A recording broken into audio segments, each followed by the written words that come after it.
Fala, investidores, sejam muito bem-vindos ao canal Planileiro Investidor. Eu sou Adriano Costa e no vídeo de hoje nós vamos falar do relatório gerencial de agosto de 2023 do fundo XPPR11, é o XP Propriedades, Fundo de Lajes Corporativas.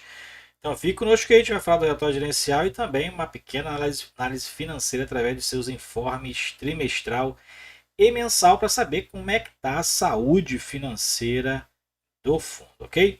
Se você gosta então desse tipo de assunto, FIF, Agro e FIINFRA, o principal assunto aqui no canal, tá? Não deixe de se inscrever, ajuda muito a gente aqui, tá? Deixar também o seu like. E eu vou deixar esse relatório gerencial na descrição do vídeo, assim como o link do nosso grupo do Telegram. Se você tem interesse em ser membro do canal, ganhar algumas vantagens aí, uma delas é você ser atendido prioritariamente nos pedidos de vídeo, tá bom? E alguns vídeos aí exclusivos que a gente tem preparado aí para os membros do canal, ok? Então se informe aí na raiz do canal. Vamos lá então, fundo que é de lajes corporativas ali, né? Apesar de poder ter também dentro da sua política de aquisição imóveis de educação e hospitais, mas hoje ele só tem lajes corporativas dentro do seu portfólio. É um fundo que tem desde dezembro de 2019 mais de 514 milhões de patrimônio líquido, mas a gente vai ver que ele tem mais de 1 bilhão em ativos, né? O fundo tem uma alavancagem altíssima e mais da metade, praticamente metade dos seus ativos foram financiados, eles estão sendo financiados com recursos de terceiros. E o fundo hoje tem mais de 60 mil cotistas na sua base. Vamos lá então. Vamos iniciar aqui os comentários do gestor. O fundo novamente declarando aí 10 centavos de distribuição, né? Para quem detinha o fundo aí no dia 31 de agosto. O fundo é um fundo na base 100. Tá? É um fundo na base 100. Só que tem distribuído proventos de fundos na base 10. Porque caiu muito no mercado aí o fundo, né? Muitos problemas aí de vacância, né? Alavancagem fez o fundo cair aí e fechar agosto a R$ 22,26 a cota patrimonial. Fundo que pagou no último dia 15, tá? E ele fala aqui, fundo finalmente a gestão começou a fazer uma movimentação aí, um esforço maior, né? E conseguiu aí finalmente locar um conjunto aí 1601 do edifício Tower lá em Alphaville, região aí que realmente tem um estoque muito grande de lajes corporativas e não tem as ocupações aí não tem acontecido, tá? Então ele funda aí no dia 28 de agosto, firmou um contrato aí no edifício Tower, 379 metros quadrados, prazo de vigência de 60 meses a partir de 1º de setembro. Dia 16 o fundo também divulgou a venda dos conjuntos 1103 e 1104 no mesmo edifício, tá? Lá em Barueri, por 7 milhões e meio de reais.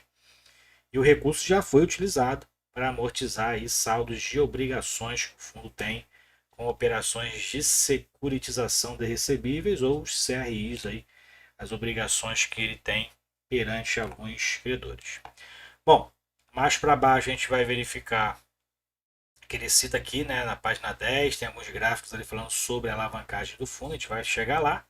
E mais aqui, por fim, ele fala sobre o mercado de lajes corporativas, como é que o fundo, né, absorveu a questão da pandemia, então foi muito sofrido, e ainda está, né, o fundo sofrendo aí ainda reflexos da pandemia. Fluxo financeiro, então, aqui do fundo, para fazer aqui um resumo, né, então, 3 milhões e 100 foi a receita de agosto, né, receita de locação de quase 3 milhões de reais, o restante aí é rendimento de caixa. E a gente vai ver, inclusive, que o fundo não tem pouco caixa não, tá? Não tá com pouco caixa em relação ao que tem recebido de receita. A gente vai ver na análise financeira que ele não tá com pouco caixa não, pela dificuldade que tem se apresentado em distribuir os proventos. Bom, as despesas de 2,2 milhões de reais, né? Então o fundo tem alavancagens aqui altíssimas que chegam aqui a 1,3 milhões de reais de despesas financeiras. O resultado cai para 859 mil reais. O fundo distribuindo ali os mesmos 10 centavos, né, dos últimos meses, 731 mil reais de distribuição. Quando a gente pega aqui no ano de 2023, o fundo está distribuindo menos do que os resultados auferidos. Isso é importante. O fundo aí está com dificuldade financeira, né? Apesar do caixa que a gente vai ver dele. Mas ele tem muitas obrigações aí para pagamentos e está tendo que, inclusive, que vender imóveis. Tá? Ele não está com caixa baixo, mas não é o suficiente para suprir as suas demandas aí de obrigações no curto prazo. Tá? É importante que se frise isso. E dentro dos últimos 12 meses, a gente verifica que o fundo distribuiu quase R$ 1 milhão a mais do que os resultados auferidos nos últimos 12 meses. Então, o fundo ainda está no débito, né, se pegar aí os últimos 12 meses.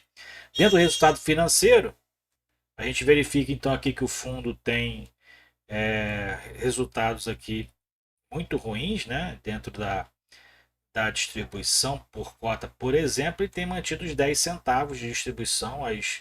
Os resultados têm sido mais constantes nos últimos 4 meses, né? Mas o fundo mantendo os 10 centavos aí de distribuição desde fevereiro de 2023.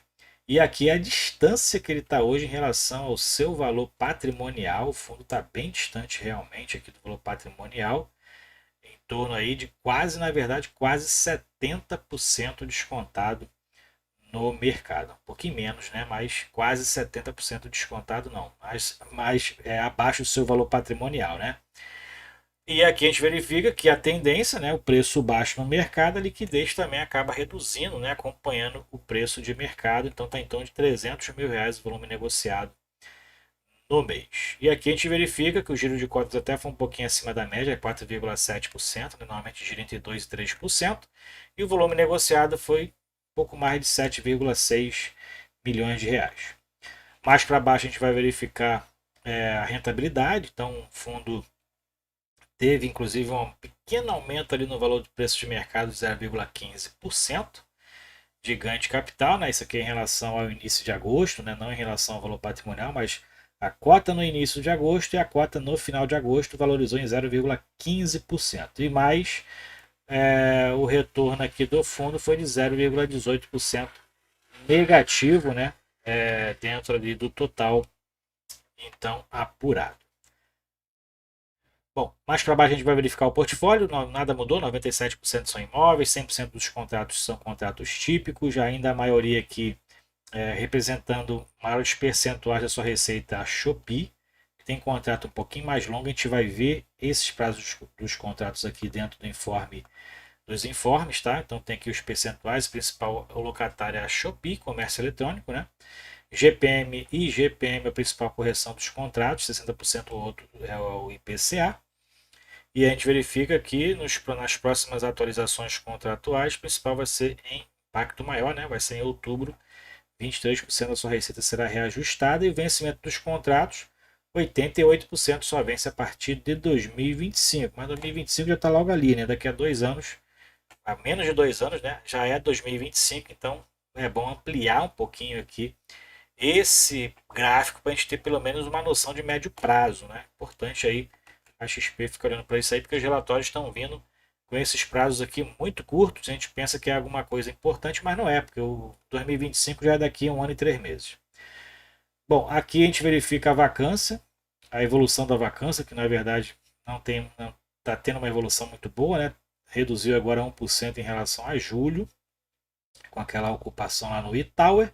E esses três são os imóveis atualmente aí do fundo no seu portfólio. O fundo vendeu os outros imóveis, né? Então agora tem 3 imóveis performados, 206 conjuntos prontos, não tem empreendimento em construção.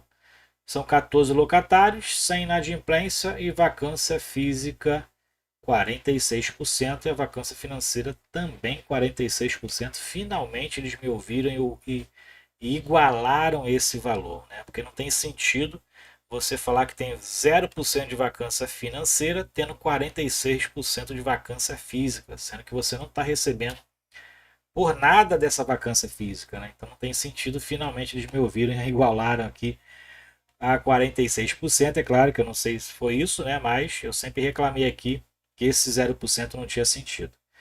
Bom, esses são então os imóveis do fundo, né? São 3 imóveis aqui, 2 em Alphaville, né? Região que realmente está muito ruim aí para o fundo fazer as locações. E lá na Brigadeiro Faria Lima, que eu pensei que fosse um pouquinho mais célere aí as ocupações por ser bem localizado, mas não foi bem assim. E o fundo ainda segue com uma vacância também alta lá na Faria Lima, vários itens lá, várias áreas vagas também no Faria Lima. Esse aqui são os contratos, né? Então já tem contrato vencendo, inclusive, nesse mês, né, de setembro de 2023. Vamos ver se já renovaram. Então, acho que já renovaram, que era quem tá para sair. Depois eu vou dar uma verificada aqui, mas era até um contrato que vencia em setembro de 2023 e pelo jeito aqui ele foi renovado e esticado. Então aí era da, se não me engano, era da Merck, contrato que já vencia agora em 2023. Bom, então não tem contrato vencendo agora, foi renovado então pelo jeito, né? O próximo a vencer aqui é novembro de 23, que é da Netflix, né? Netflix vence agora em 2023, em novembro. Bom, aqui é a questão de mercado, não vou ler isso aqui de novo, né? Isso aqui depois você pode fazer a leitura.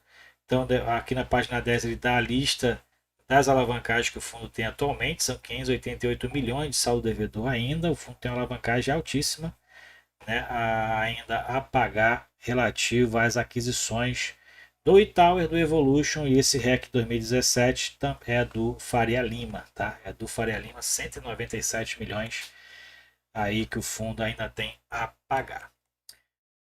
Bom, e esse aqui é o que ele também é o saldo residual devedor que ele tem que pagar também, se não me engano, em dezembro, né? Então ele tem aí algo a pagar ainda do Faria Lima Plaza, né, que está aí no curto prazo, o fundo segue negociando inclusive, né?